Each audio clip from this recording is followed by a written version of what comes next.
Yan, mapagpalang gabi sa bawat isa. Tayo magtutuloy sa pag-aaral ng salita ng Panginoon. Bago tayo magsimula, tayo muna'y manalangin.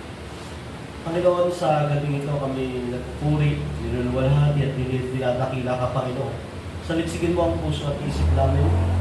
Siyasatin mo kung meron itong karumihan, kasalanan at patawarin mo kami, Panginoon, sa aming mga pagkakasala at pagkukulang sa iyo. Ano bang bagay na hindi nagbigay kaluguran sa iyo ay nilalapit namin at dinudulog sa pangalan ng aming Panginoong Jesus. Kayo ang kumilos at maglinis sa aming mga kasalanan. Sa gabing ito, ng aming pananalangin at pag-aaral ng iyong salita, ikaw po ang manguna at magturo sa amin. Nawa ang bawat natututunan namin ay tumimo sa puso at isip, hindi lang namin itong madinig. Ito ay may apply sa aming buhay. Maging totoo sa aming ang pananampalataya sa iyo. Maging tunay ang pag-ibig namin kay Kristo. Maging totoo ang paglilingkod namin sa Kanya. At nawa ang salita niya magbigay ng katatagan sa amin sa paglilingkod at pananampalataya sa Kanya, sa aming Panginoong Jesucristo. Ito po ang aming panalangin sa pangalan ni Jesus. Amen. Tayo ay nandun pa rin sa pahayag o sa Revelation. Pero bago natin simulan yung chapter 5, magkaroon muna tayo ulit ng pagbabalik-aral dito sa pag-aaral natin. So ang pahayag ay nasimulan natin sa pag-aaral kung sino ang sumulat. So yung basic hermeneutics, kailangan kasi ito sa mga nag-aaral, nagbabasa ng Biblia. Kasi sayang yung time, binabasa natin yung Bible, hindi natin naunawaan at naiintindihan. Mostly, maraming churches ang ganyan. 20 years ang member, 15 years, nababasa ang Bible, maraming alam na versikulo, pero hindi nauunawaan. Para silang bumabasa ng sulat na hindi nila maintindihan kung sino ang sumulat, bakit sinulat, para saan sumusulat. So, napag-aralan natin yung hermeneutics. So dito, nakakita natin sa unang mga bahagi kung para kanino sinulat ang pahayag sa 7 iglesia. Yun ang primary receiver ng letter. Ang iglesia ng Efeso, Smyrna, Pergamo, Thyatira, Sardis, Philadelphia at Laodicea. Sinong sumulat? Ang apostol na si Juan. Siya yung sumulat noon. Bakit siya sumusulat? Para bigyan ng comfort ang mga mananampalataya na dumaraan sa sufferings. Para bigyan din sila ng babala sa mga bagay na malapit ng maganap. So ito yun, yung unang bahagi. Napakahalaga nito yung mga unang bahagi, yung pahayag 1:1, sabi rito, ito ang pahayag ni Jesucristo, revelation. Hindi yung siya revelations, na revelation, isang pahayag ito ni Jesucristo na ibinigay ng Diyos sa Kanya at ihahayag niya kay Juan na alipin niya sa pamamagitan ng angel na isusugo niya. So mula sa Diyos, pahayag ni Jesucristo, papadala sa angel at kay Juan, at ang mga nilalaman nito ay, sabi niya, ang layunin ng paghahayag na ito ay ipakita sa mga alipin ng Diyos ang mga bagay na malapit ng maganap. At may blessing ang mga makikinig nito, magbabasa nito, at tumutupad nito. Ganun naman ang Bible pag narinig mo, o kaya nabasa mo, may blessing ka na kasi may knowledge ka na. Pero pag tinupad mo, mas, yun na yung fulfillment. Kasi kahit narinig mo, nabasa mo, kung hindi mo naman tutuparin, nonsense. Para lang tayong Hudyo na nasa kanila yung oracles ng Diyos sa Roma, yung kapahayagan ng Diyos, pero hindi nila pinamumuhay. Wala sa buhay nila yung pananampalataya, pero alam nila. So dito, sa pahayag 3, sabi ng Apostol Juan, pinagpala ang bubasa ng aklat na ito sa mga nakikinig at tumutupad sa nasusulat nito, sapagkat malapit na itong maganap. So dito, makikita natin ang sitwasyon ng panahon na yan. Si John ay nasa island of Patmos. Siya ay naka-exile doon dahil persecution niya noong panahon ni Emperor Nero. So yung sulat ng kapahayagan, ng pahayag, ipapadala niya sa unang iglesia ng Efeso, babasahin doon, kokopyahin, ipapadala sa mga sumunod na iglesia. So napag-aralan natin, ang iglesia ng Efeso, ang unang receiver, dahil pinakamalapit, ang iglesia ng Efeso ay doctrinally sound. Walang false teaching sa kanila. Sinusubok nila lahat, yung mga nagpapanggap na apostol, parang biriyan sila, pero loveless church. Walang pagmamahal sa kapatid, at formality na lang yung ginagawa. So yung church ng Efeso, marunong lahat sa doctrine, pero walang pagmamahal sa, kumbaga, parang dating trabaho natin, pag magsisimba siya, uuwi, magsisimba, uuwi, alam yung mga tamang katuruan, pero hindi nakikipag-fellowship, hindi nag-i-invite sa church, wala silang pagmamahal sa mismong Panginoong Jesucristo na wala na, lumamig, at pagmamahal sa kapatid. Ang katwiran nila, bahala kayo dyan, mapahama kayo sa impyerno, basta ako, alam ko, nagsisimba ako. Basta ako, alam ko yung mga sound doctrine, alam ko yung tamang katuruan, pero hindi ako nagsishare ng gospel. So, ganoon ang Efeso. Sila ay doctrinally sound, yet loveless church. Kaya sabi ng Panginoong Jesus, pag hindi ka nagbago, ay tatanggalan kita ng inawan. Wala ka ng pakinabang. Kumbaga, kahit anong gawin mo, wala kang pan. Yung church ay titigil sa pagiging church, pero mag-exist siya as a group. So, sumunod ang iglesia ng Smyrna, isang healthy church. Mahirap sila na iglesia kasi pinipersecute sila ng mga Hudyo sa lugar na isang napakayamang lugar ang Smyrna.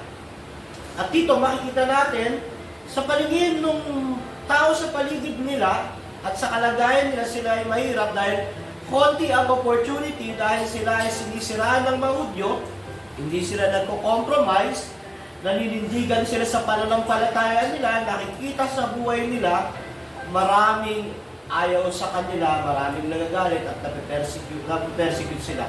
Pero sa paningin ng Panginoong Jesus, sila ay healthy church.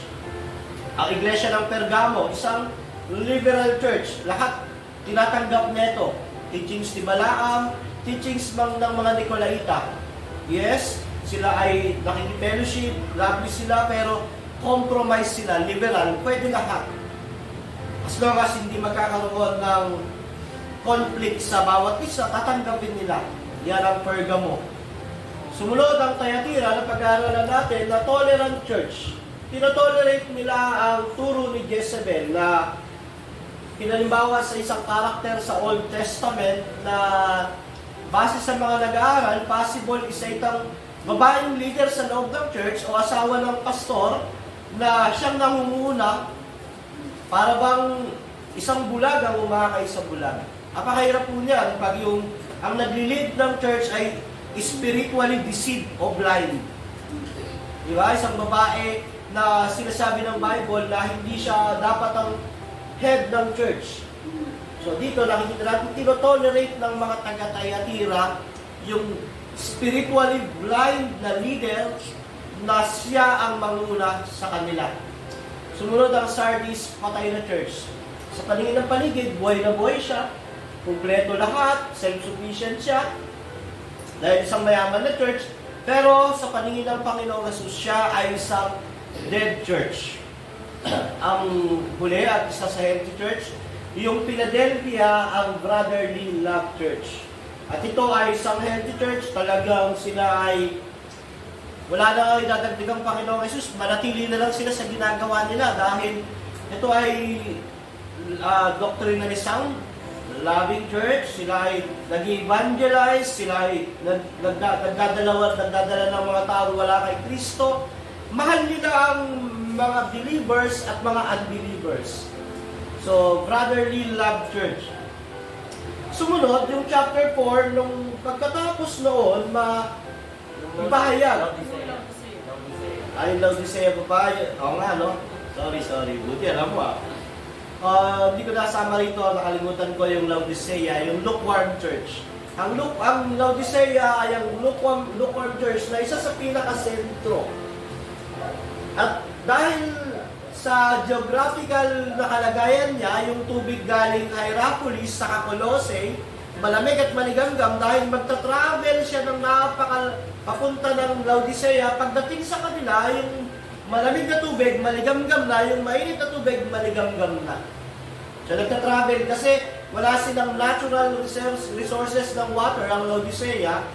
Kailangan mag-travel yung tubig sa pamamagitan ng isang aqueduct o tubong malaki. Ngayon, tawag dyan, Maynilad, yung malaking gano'n. Travel, dahil sa layo ng travel, yung malamig na tubig, maligamgam na pagdating sa kanila. Mainit, pagdating sa kanila, maligamgam. Kagaya ng church, maligamgam.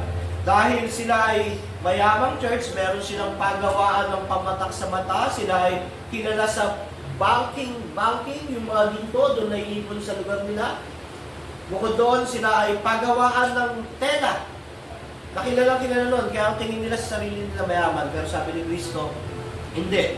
Mahirap kayo, bulag kayo, hubad kayo. At kung hindi kayo magbabago, isusuka kayo. So yun ang Laodicea. So yun ang unang vision ni John.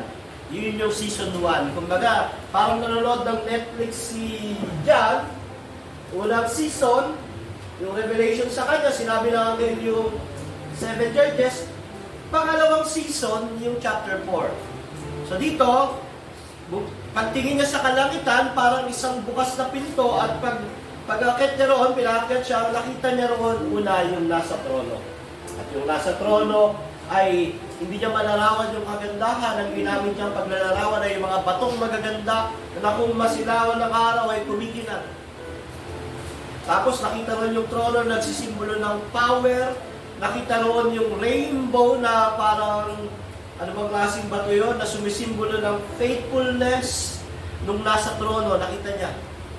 Power, faithfulness, sovereignty nung nasa trono. At nakita niya yung nasa trono na mapalibutan ng 4 na nilalang na may mukha ng leon, baka, tao at agila na sumisimbolo ng lahat ng creation. Yung wild, yung naalagaan, yung master ng creation, yung tao, at yung lumilipad, yung pre. So lahat yun ay may pakpak.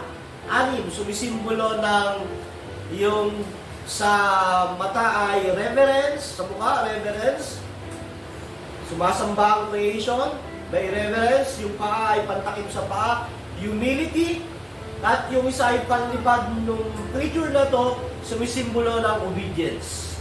Di ba? Yun naman ang dapat na ibigay sa Diyos. Humility, reverence, and obedience. Reverence yung tawag to. Mataas na pagsamba. Kapakumbabaan at pagsunod. So yung 4 na creation, sumusunod. Totoo naman kung paano nilikha ang hayop, ang tao lang ang pinaka-masuwayin sa lahat. At nakapalibot doon ang 24 na matatanda na may corona, which is sumisimbolo ng 12 apostles, 12 prophets, o yung mga hirang ng Diyos sa lahat ng mundo, o yung mga elect. At sa ilalim nila ay merong sea of glass na nagdi-divide sa holiness ng Diyos at dun sa baba ay sa lupa. At every time na sumasamba yung creation, ginagawa ng 24 elders, lumuluhod, ibinababa ang corona, at nagpupuri sila, umaawit sila sa nasa trono, ang Panginoon. Ngayon, pagkatapos muli, may panibagong nakita si Juan, at ito yung chapter 5. Sabi diyan, sa chapter 5 ng pahayag, samahan niyo ako, babasahin natin.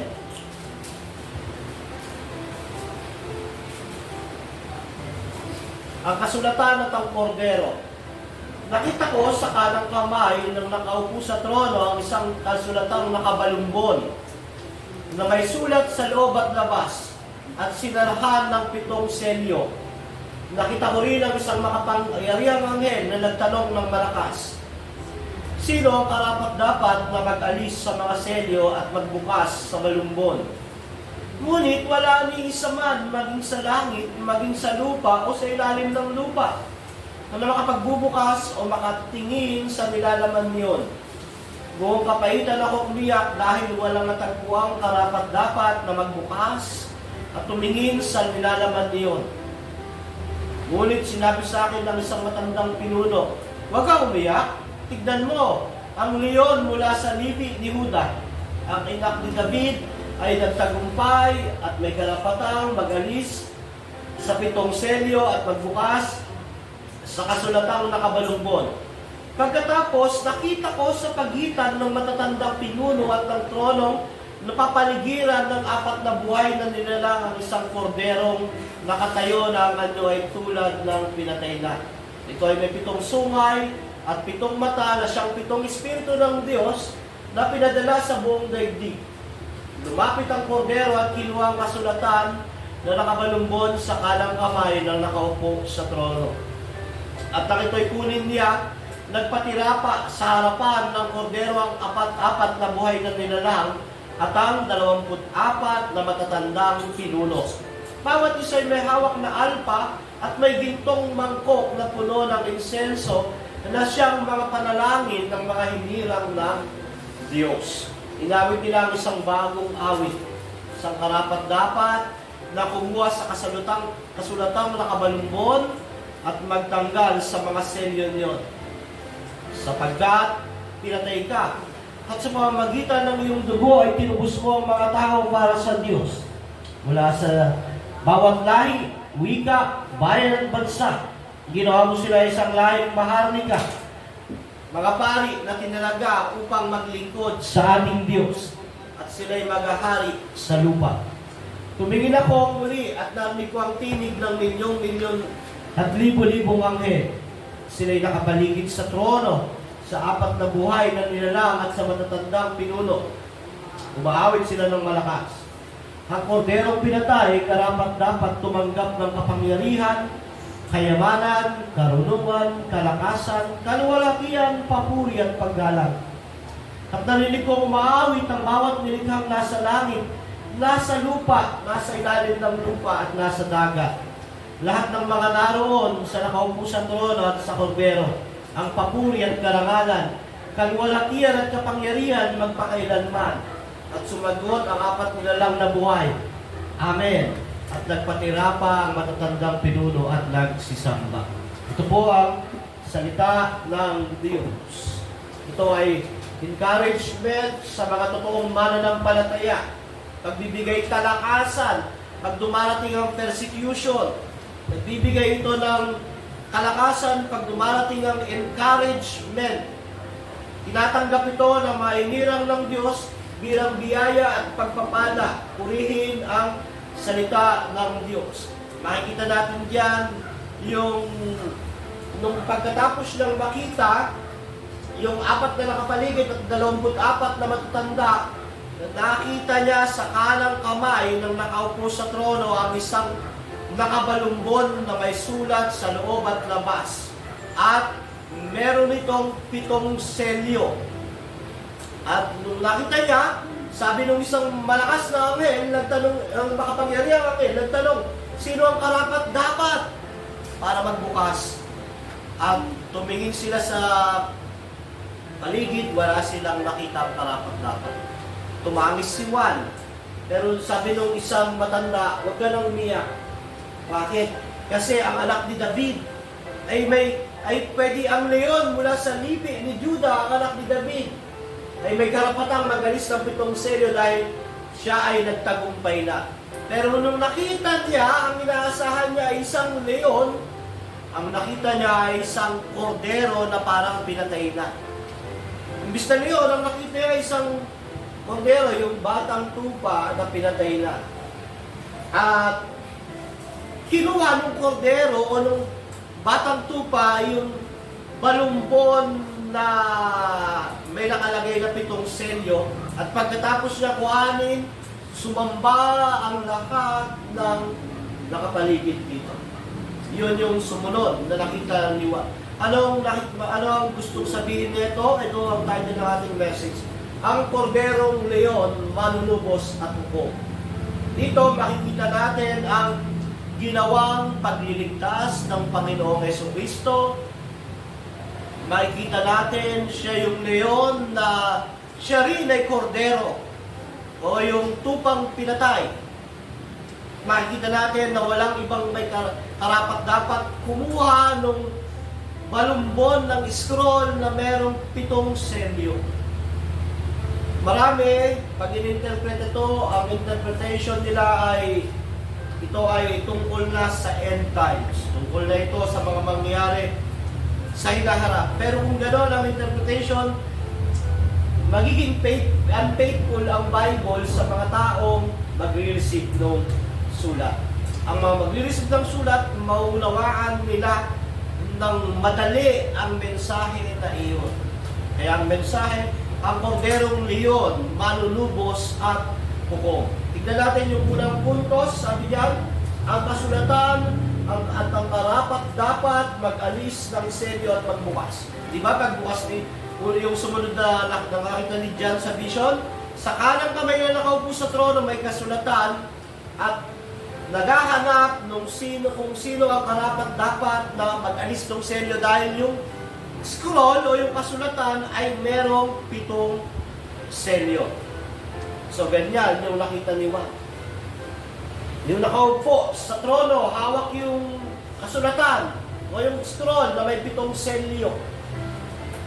So, ang nakaroon yung kasulatan ay pangita. Ang pangita ay nagsimula sa isang nakaroyong sulat na nakasulat sa magkabilang panig at tinagtaan ng 7 tatak na hawak sa kamay ng Diyos. Ang nakaroyong sulat na ito ay kumakatawan sa plano ng bagong tipan ng Diyos. Pagbubukas ng New Testament, New Covenant, at ang pagkalat ng Ebanghelyo sa lahat ng dako ng daigdig at ang paghatol sa bansang Israel dahil sa kanilang kasalanan. Yung sinabing, nakita ko sa kanang kamay na nakaupo sa trono ang isang kasulatang nakabalumbon na may sulat sa loob at labas na sinara ng 7 selyo. Yung kanang kamay at trono ay nagpapakita ng otoridad, kapangyarihan at soberanyo ng Diyos. Ang kasulatan ay ang decree o ang bagong tipan ng Diyos na nakatakda ng mabuksan. Actually, yung ginawa ni Kristo sa lupa na kamatayan, umakyat na hanggang langit. At sa langit, bubuksan na yung bagong tipan. Sa lupa, nagawa na ni Kristo ang kamatayan, natubos niya na. Sa langit ngayon, ang umi-epekto na yung ginawa ni Christ. Which is doon, nagkaroon ng vision, nahawak yung scroll, ang bagong tipan, bubuksan na. Magsasarado na yung lumang tipan, bubuksan na yung bagong tipan. At doon, nakita natin, may sulat daw, sa loob at labas yung scroll, na ang ibig sabihin na ito, hindi na pwedeng bawasan o dagdagan yung New Covenant dahil tapos na iyon. At selyado iyon ng 7 selyo. So dito, nakita natin, yung sa Ezekiel 2:9-10, yun ay halimbawa ng mga kasulatan na parang gano'n, na hawak-hawak, may 7 selyo, gaya gano'n, na ako'y tumingala, may isang kamay na nagabot sa akin ng isang kasulatan. Dito at nabasa ko sa magkabila ang mga panagwet, pagdadalamhati at paghirap. Si Ezekiel, nung panahon niya, meron pinadala sa kanyang kasulatan ng anghel, at sa kabilaan nung may sulat, wala nang susulatan. Ang ibig sabihin, wala nang pwedeng idagdag at ipawas. Kagaya yung sulat, nung nakita ni John, may sulat yun sa likod at labas. Pag may sulat ba sa likod sa labas ang papel, pwede ka bang magsulat? Hindi na. Ang nakita niyo dyan, ibig sabihin, hindi na yun pwedeng dagdagan at pwedeng bawasan. At ito ay may 7 selyo na nagpapakita ng last and will testament. Yun na ang bagong tipan. Pag namamatay ho sa kultura ng mga Hudyo, susulat yung namatay, lalagyan niya ng selyo niya yan. At ang pwede lang magbukas niyan, yung anak niya, yung tagapagmana. Dito naman, yung namatay, yung Panginoong Jesucristo, siya rin ang may karapatang magbukas noon dahil ito ay siya ang Panginoon ng bagong tipan. Kaya sa Hebreo 9:15-17 sabi diyan, kaya nga si Kristo ang tagapamagitan ng bagong tipan. Paano? Sa pamagitan ng kanyang kamatayan, pinatawad ang paglabag ng tao nung sila'y nasa ilalim pa ng naunang tipan. Dahil dito, nakakamta ng mga tinawag ng Diyos ang walang hanggang pagpapala na kanyang ipinangako. So 16, kapag may testamento, kailangang mapatunayang patay na ang gumawa niyon. Sapagkat ang testamento ay walang bisa habang buhay pa ang gumawa. Magkakabisa lamang iyon kapag siya'y namatay na lang. Tumutukoy si Kristo bilang mediator ng New Covenant. Siya yung namatay at siya rin nabuhay. Dahil siya yung namatay at nabuhay, siya rin ang may karapatang magbukas noon. Sa Lucas 22:20 sabi niya, gayon din naman, dinampot niya ang kopa pagkatapos magapunan, sinabi, ang kopang ito, ang bagong tipan ng Diyos na pinagtibay ng aking dugo, ang aking dugo ay mabubuhos alang-alang sa iyo. Sa lupa, nangyari na ang New Covenant, kumbaga napulpil ni Christ, sa langit, nagbubukas na yung bagong sa iyo. So anong pinabasa ng mga receiver ito, alam nila na nabuksan na yung bagong tipan. Matapos na yung Old Testament na dati nilang buhay, yung panahon ni Moises, yung Mosaic Law, at alam nila, binuksan na ni Christ. Hawak, andun na, yung New Covenant, New Testament. At ang nakaroon yung at hinihingi ng bagong testamento o New Covenant na ipawalang bisa na ang lumang testamento o yung Old Covenant. Kaya sabi ng Hebreo 8:13, nang sabihin ng Diyos ang tungkol sa bagong tipan, pinawalang bisa na niya ang una at anumang nawawala ng bisa na luluma ay malapit nang mawala. Kailan ba nagtapos na perfectly na natapos ang Old Covenant? Nung nawasak ang templo ng Israel, AD 70, nung ito ay wasakin ng bansang Israel, nadurog ang templo, ibig sabihin nun, wala nang sakripisyan, wala nang pag-aalay, wala nang pupunta roon para sumamba, dahil nasa New Covenant na, si Kristo na ang pang-alay, siya na ang sinasamba, ang tao na ang templo. Dito, nakikita natin, hawak-hawak yung New Covenant. Yung epekto nung ginawa ni Kristo, nagkaroon ng vision si John para pag binasa ng mga tao, kahit anong mangyari, nasa New Covenant, hindi na kami babalik sa Judaismo. May mga panahon, nung panahon na yan, anong dinadanas nung seven churches, ang problema nila? Yung mga Hudyo. Ini-slander sila, sinisiraan sila, dahil nga, ang mga Hudyo, faithful sa Old Covenant. Faithful sila kay Moises. Ang mga Christian naman, alam nila na si Christ ang fulfillment nun, inuusig sila ngayon, habang inuusig sila, marami sa kanila ang bumabalik sa Judaism. Kaya nga ang tema ng Hebreo, pag nabasa mo ang Hebreo, pag naunawaan mo, para to sa mga Udyo na na-convert sa Christianity, dahil na-convert sila, sila ay pinipersecute, nawalan sila ng kamag-anak, ari-arian. Ngayon, marami sa kanila ang bumabalik na sa Judaism ni Moises. Kaysa ma-persecute, kaysa mawalan ng trabaho, kaysa itakwil ng pamilya, bumabalik sila. So, ang ginawa ng sumulat ng Hebreo, ganito. Higit si Jesus kay Moises, higit si Jesus kay Melchizedek, higit si Jesus kay Abraham. Dahil si Jesus ang katuparan ng New Testament. Naiintindihan ba yung sinasabi ko? Na nagbubukas na yung bagong tipan, patapos na yung lumang tipan. So, dito makikita natin, matatapos na ang Old Testament, ang mga Hudyo, at paparusahan sila dahil sa kanilang ginawa sa mga propeta, paparusahan sila dahil sa kanilang hindi katapatan sa Diyos. Kaya sa Matthew 21:43, ito ang sabi ng Panginoong Jesus. Kaya nga, sinasabi ko sa inyo, ang kaharian ng Diyos ay kukunin sa inyo at ibibigay sa mga taong masunurin sa kalooban ng Diyos. Sumunod, 23, kaya ang inyong templo ay iiwang lubusang pinabayaan at dali lang, wala yan maging masunurin sa kalooban ng Diyos. Yan na yan. Kaya ang inyong templo ay iiwan at lubusang Pinabayaan noon, sinabi ng Panginoong Yesus, magiging desolate ang temple.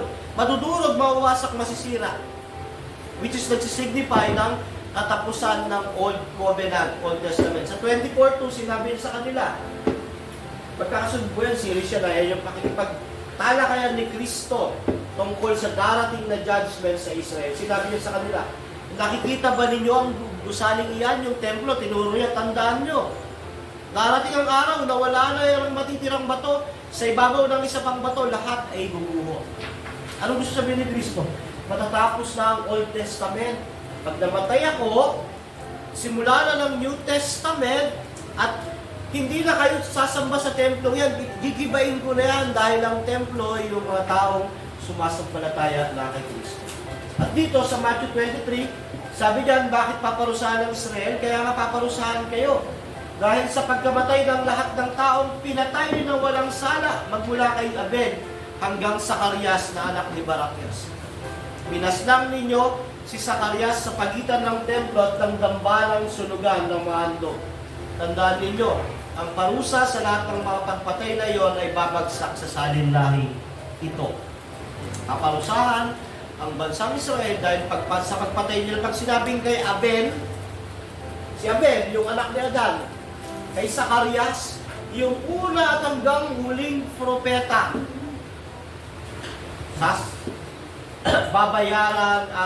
pagbabayari ng bansang Israel. At sabi niya, tandaan ninyo ang parusa sa lahat ng mga pagpatay na iyon. Mula kay Abel, babagsak sa salinlahing ito. Kailan yon? Pag sinabing ng Panginoong Yesus, babagsak sa salinlahing ito, kailan yon? Ngayon, parang ngayon ba sinulat to? Ay, hindi naman. Doon. Kasi ang salinlahi, ibig sabihin, generation ay 25 to 40 years. So si Christ, sinasabi ito, AD 30, pagbilang ka ng 40 years, nawasak ang templo, AD 70. Dumating ang parusa sa kanila. So ano ang simbolo ng pitong selyo? Actually, sa susunod pa nating lesson ito, pero bibigyan ko na kayo ng idea kung ano yung simbolo ng pitong selyo na nakabalot doon sa scroll. Una, yung 1 to 4, yung una, yung 4 na kabayo, wars and rumors of wars. Yung una, yung kabayong puti, ang Panginoong Jesus, ang gospel, mananakot sa buong mundo. Pangalawa, yung itim na kabayo, magkakaroon ng digmaan. Digmaan niyon na hindi pangkalahatan, pero wars and rumors of war, kasi ang pinakamayamang bansa na kinikilala halos noon, ang Israel, bukod pa sa Roman Empire, talagang ginagala ang Israel. Halimbawa kayo, pinalibutan ang Amerika ng mga bansa. Yung Amerika, pinakamayamang bansa. Pinalibutan sila ng China, ng Russia, ng Germany, ng Japan. Anong isipin nyo? Gera na. At ganoon ang nangyari sa bansang Israel. Sa yung Black Horse, simbolo ng rumors of war, dahil pinalibutan sila ng mga kwan ng Roman Empire. Ngayon, pagkatapos noon, yung pain o yung maputlang kabayo ay simbolo ng taggutom. Dahil nga nakapalibot, walang makalabas, walang pumapasok, walang lumalabas, so nagkaroon ng artificial na taggutom. So nagkaroon ng kamatayan. Pang-apat, yung nakalimutan ko yung pulang kabayo. Di ba, susunod pa lang. Kasi 4 na kabayo, yan na yun. The 4-horse wars, rumors of war. Pang-5, yung nabuksan nyo yung kalimang selyo, nakita yung mga martir na umiiyak. Panginoon, kailan mo kami bibigyan ng katarungan yung mga pinatay mula kay Abel at Zacarias.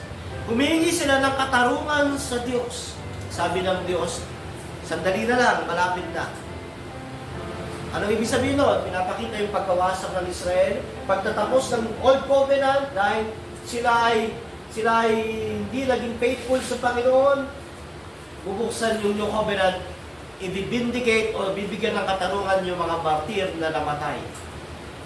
Pang-anim, yung political stability, shaking political stability, magkakaroon ng kaguluhan.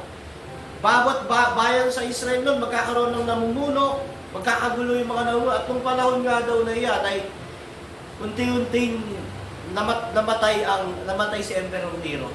Nag-suicide. Nung nag-suicide si Emperor Nero, nag-aagawan sa power ang mga general niya. Kaya si Vespasian na actually kay Josephus to, account ni Josephus Church History. Isang historian na unbeliever na nabuhay noon. Sa account ni Josephus, nung namatay si Nero, ang naunguna sa pagkuhan sa hukog sa Israel, si Vespasian, nung nalaman niya, bumalik siya sa Roman Empire dahil nag-aagawan ng power. So, nung namatay si Nero, may 4 pa na maagang namatay na pumapalit, nag-aagawan. Kaya nagkaroon ng political stability, kaguluhan. Diba, pag walang namumuno, magulo ang bansa. At pagbukas ng pang-7 selyo, nagsisimula na yung katapusan ng lumang tipan, nagsimula na wasakin yung bansa, yung destruction ng Jerusalem. At nagsimula na ang bagong tipan. Kaya sabi ng pahayag 11:15, ito yung ika-7 selyo. Pagkatapos ay inipan ng ika-7 anghel ang kanyang trumpeta at sa langit may malakas na nagtinig na sabi, ang paghahari sa sanlibutan sa mundo ay paghahari na ngayon ng ating Panginoon at ng kanyang Kristo, maghahari siya magpakailanman.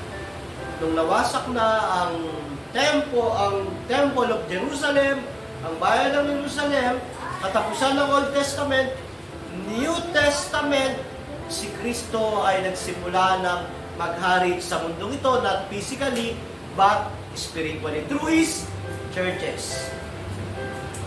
Dati sa templo, ngayon sa iglesia. Kaya sabi nga kay Pedro, di ba? Sa batong ito, itatayo ko ang aking iglesia. Sino ang founder ng church? Ang Panginoong Jesus. Sino ang unang mga member? Mga Hudyo. Kaya wala hong pagkakaiba ang Israel at ang church. Bansa, yung nation ng Israel. Pero pag ikaw ay sumampalataya kay Kristo, ikaw ang Israel of God. Galing ka kay Abraham. Ang Hudyo, pag sumampalataya sa Panginoong Jesus, siya ay Israel din. Spiritual Israel, bagamat Israel by nationality. Nandiyan. Bale, matadaanan natin yan. So, nung nakita yung selyo, walang karapat dapat magbukas.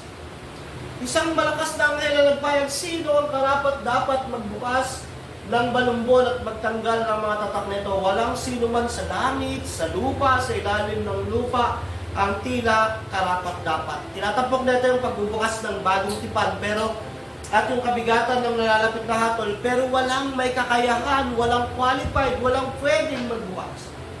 By the way, ito pala ay nakuha ko mula kay Dr. Ken Gentry, Bruce Gore, sila yung mga reference ko sa pag-aaral ng Revelation. Kaya kung may time kayo, pwede nyo aralin. Pagkatapos sa ating aralin nyo ulit, masterin nyo, para pag nag-Bible study kayo, uy, grabe yun, napahayag ang Bible study, kakaiba yun Hindi laging takutan, hindi laging rapture ang usapan, si Kristo ang usapan. So nung nakita ng anghel, yung isang malakas na anghel, maaaring si Angel Gabriel o sino man, wala daw karapat dapat. Kahit yung pinakamakapangyarihang tao sa lupa, pinakamalakas na anghel sa langit, kahit sino, kahit yung mga philosopher, kahit mga presidente, mga emperor, walang karapat dapat magbukas. Naiyak si Juan. Ito, vision to ni Juan, naiyak siya kasi nakita walang pwede. Paano na? Paano ang pagbubukas ng bagong tipan? So, parang drama lang naman yan Nung nababasa siguro to ng mga nung mga magre-receive, tinignan na, naiyak si Juan dahil pero hindi doon natapos. Diba? Sa kapigatian ni Juan, si Juan na nasaksihan ng kakulangan ng isang karapat-dapat, ay umiyak at binibigyan din ng walang kakayahang bukas ng bagong tipan at walang may kakayahang magbigay ng mabigat ng nalalapit na paghatol ng Diyos sa bansang Israel. Walang karapat-dapat. Kaya nga sa salvation, meron may kakayahang magligtas ng bawat isa sa atin? Wala. Di ba? Pero ito, sa chapter 2. So, ang balumbon at ang karapat-dapat, walang nakita ngayon ang korderong karapat-dapat sa verse 5. Sinabi sa akin ng isang matatandang pinuno, huwag kang umiyak, tignan mo, ang leon mula sa lipi ni Huda, ang anak ni David ay nagtagumpay at may karapatang mag-alis sa 7 selyo at magbukas sa kasulatang nakawalumbon. Pagkatapos nakita ko sa pagitan ng matandang pinuno at ng tronong napapaligiran ng 4 na buhay na nilalang, isang korderong nakatayo na ang ano ay tulad ng pinatay na ito ay may 7 sungay. Yung kordero may 7 sungay, 7 mata na siyang 7 espiritu ng Diyos na ipinadala sa daigdig. Lumapit yung kordero at kinuha yung, hindi ko lang alam paano ilalarawan yun wala namang kamay yung kordero, pero ito ay iba na vision lang ito hindi ito literal mga kapatid Lumapit ang kordero at kinuha ang kasulatang nakabumbon sa kanang kamay ng nakaupo sa trono. Sabi ni John, sabi sa kanya ng matanda, huwag kang mag-alala, huwag kang umiyak. Don't cry, John. Meron ng qualified, yung anak ni David. Sino yung Lion of Judah? Bakit? Dahil namatay siya, nagtagumpay na siya. Nagawa niya na yung dapat niyang gawin sa lupa. Nabuhay siya ng isang perfectong buhay. Yung Diyos, nagkatawang tao siya. Namatay, pinako sa krus, perfect obedience. Ngayon, hinahanap niya, pagtingin niya, nakita niya, isang kordero ang nakatayo. Di ba? Parang, naiintindihan ito ng mga reader nila. Kaya dapat maintindihan natin. Nakita yung kordero nakatayo na anyo ng tulad ng pinatay na. At may 7 sungay. 7 sungay, wala. 7 mata. Na spirit na siyang 7 espiritu ng Diyos. Magkarutong yan 7 mata na siyang 7 espiritu ng Diyos na ipinadala sa buong daigdig. At lumapit yung kordero, yung parang tutupang, parang pinatay. Kinuha sa kanang kamay ni John. So ang Leon ng Judah, sabi diyan, sinabi ng isa sa mga tanda kay Juan na wag ganunak dahil ang Leon ng tribo ni Judah, ang ugat ni David ay nagtagumpay na. Ito ay tumutukoy kay Jesus bilang karapat-dapat sa tagapagmana ng trono ng Israel. Pag sinabi mo, ugat ni David, si David ang pinangakuan na magkakaroon ng isang hari, napapalit sa kanya na maghahari magpakailanman, yung Davidic Covenant. At walang ibang may karapatan noon, dapat ang kukuha lang noon ay galing sa lahi ni David. At sabi diyan, yung leon ng tribo ni Judah, yung roots ni David. Dito makikita natin si Christ. Parang gusto sabihin ng matanda kay John, huwag ka nang umiyak. May yung ipinanganak mula sa lahi ni David, yung Diyos na nagkatawang tao, namatay, pinako sa krus, umakyat, nabuhay muli, nagtagumpay na. Siya yung magbubukas niya. At yung matanda ay sumisimbolo sa mga churches. Di ba yung 24 elders? Simbolo yon ng mga lahat ng hinirang. Yun yung unang message natin sa church. Ang victory ni Christ. At sabi diyan, huwag nang umiyak. Ibig sabihin, mag-rejoice siya. Magalak siya. Sa church, ang message natin is victory ni Christ. At rejoicing dahil nagtagumpay ang Panginoong Jesucristo. Di ba yun ang gospel? Di ba magtatagumpay ang gospel? Kaya hindi tayo naniniwala na pasama ang mundo. Hindi tayo naniniwala na mabibigo ang gospel dahil victorious si Christ. Na pag na-receive nila ito, nagtagumpay ang Panginoong Jesus namin at kami yung 24 elders, sumisimbolo, dapat yun ang message. Yun ang message sa bawat isa, hindi yung, ano ba naman yun, kinakawawa tayo ng mga Hudyo, mamamatay na tayo ng ganito, bumalik na lang tayo sa pananampalataya natin. Negative, hindi. Ang message ng church, nagtagumpay si Kristo. Kaya, kung tayo na kay Kristo, isasama tayo sa tagumpay, magalak kahit may persecution. Diba? Ang tupa na nakatayo bilang pinatay, nakita naman yung isang kordero. Pero, pagtingin niya, isang tupa na sumisimbolo ito sa kamatayan ni Jesus at sa kanyang tungkulin bilang manunubos sa mga hinirang at hahatol sa bansa Israel. So, ang kinahasuhan ni Juan ay isang leon, subalit ang kanya nakita isang kordero. Sapagkat nakuha ni Jesus, sana ma-appreciate ito, sapagkat nakuha ni Jesus ang katayuan ng leon sa pamagitan ng paggawa ng gawain ng isang kordero.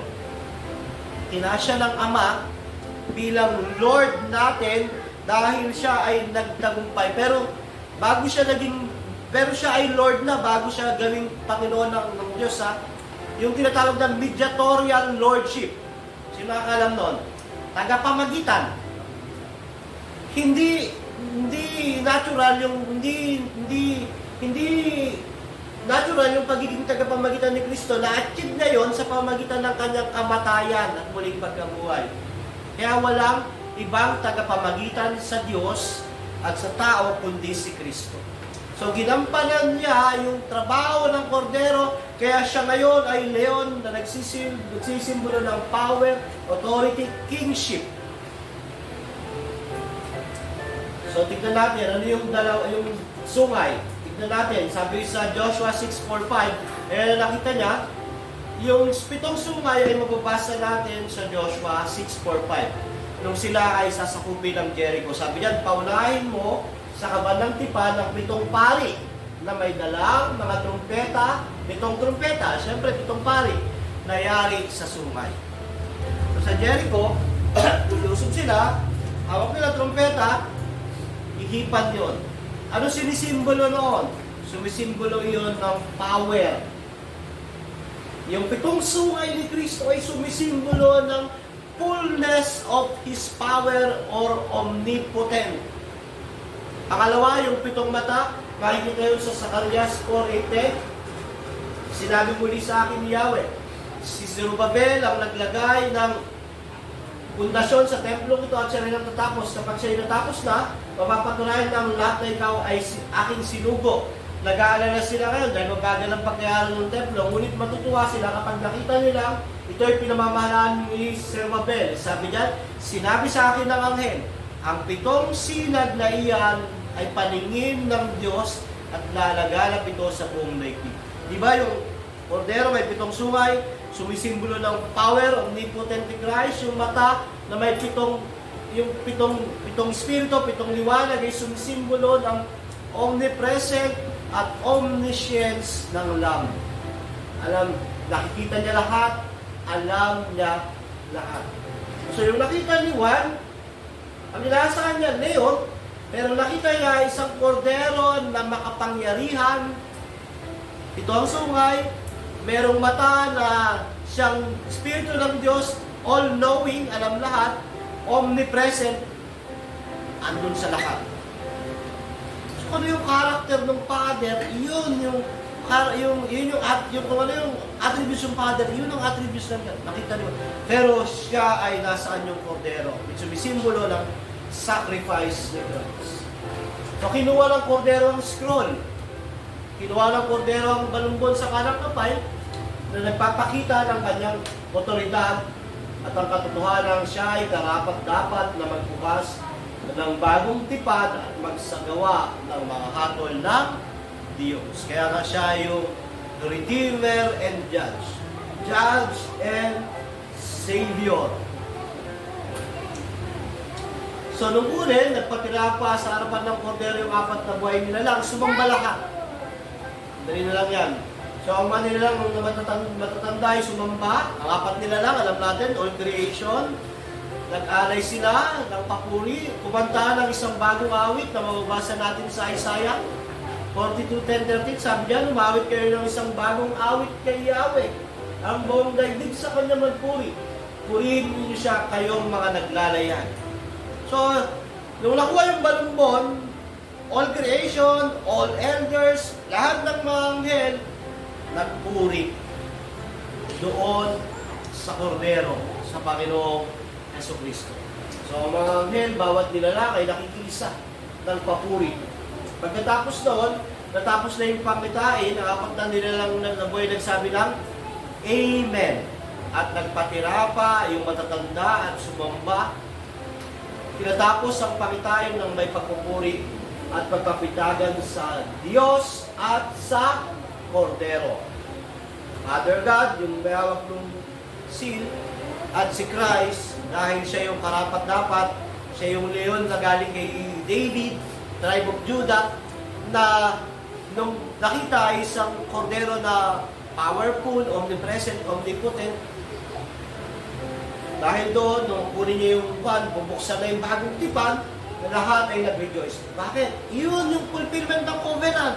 Mula nung pumasok ang kasalanan, inaantay na lahat ng mga nilikha yun. Yung pagtubos, yung bagong tipan. Dahil kung wala yun, walang kaligtasan. Walang redemption. Diba? So, ito yung conclusion natin. Ang kasulatan at karapat dapat magalis ng selyo at magbukas, ang kordero karapat dapat, ang papuri at magsamba sa Diyos at sa kordero. Ito yung lesson. Ang pinakamataas na posisyon ng tao ay pag nakaluhod siya kay Kristo. Yung creation, lahat iyon, lumuhod kay Christ. Hindi luhod lang wala sa puso. Ibig sabihin, pagpapasako. Kung sila lumuluhod, nagpapasakop yung buong creation, what more tayo?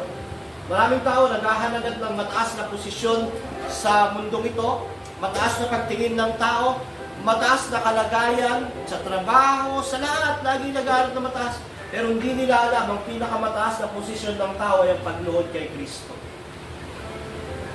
Pag ikaw lumuluhod, sumasamba, nagpupuri kay Kristo, yun ang highest position mo. Talo mo yung may-ari ng kumpanya, yung presidente ng mundong ito, na walang pagpapasakop kay Kristo. At ang pinakamakapangyarihang sandata at otoridad ng mga anak ng Diyos ay ang salita ng Diyos. Si Kristo po, nung siya ay dumating sa mundo, hindi siya humawak ng posisyon sa gobyerno. Hindi siya nagtayo ng kumpanya. Wala siyang mga hinawakang posisyon. Pero ang sandata niya ay ang Word of God na sa atin binigay para gamitin. Kaya ang mga mananampalataya, pag tama yung pangangaral ng gospel, pinapangaral nila ang gospel. Hawak nila yung pinakamakapangyarihang sandata na bumabago ng mundo. Diba? Ano sa libro ito? Nagtataka tayo, bakit kaya sama ng tao sa paligid? Bakit kaya ang gulo ng mundo, ang gulo ng mga tao sa paligid? Eh kasi hindi naman natin ginagamit yung Word of God. Hindi naman tayo nagsishare. Hindi natin sila binabahagian ng pagtatagumpay ni Kristo. At ang pinakamataas na gawain ay ang paglilingkod sa kordero, sa Panginoong Jesucristo. Dahil bago natin siya paglingkuran, tayo ang pinaglingkuran niya. Siya yung korderong pinatay para sa atin. Siya yung tagapagligtas natin. Siya ang Panginoon. Kaya nung binabasa nila to, wow! Puno ng encouragement yung mga bumabasa nito ng mga Kristiyano na pe-persecute. Hindi sila natatakot, hindi sila nagkakaroon ng kung ano ng vision, kung ano ng mga negative kaisipan nila, nagtagumpay ang kordero. At sumasampalataya at nagtitiwala kami, magtatagumpay kami. Nawa ang napag-aralan natin ay naging aral at biyaya sa bawat isa.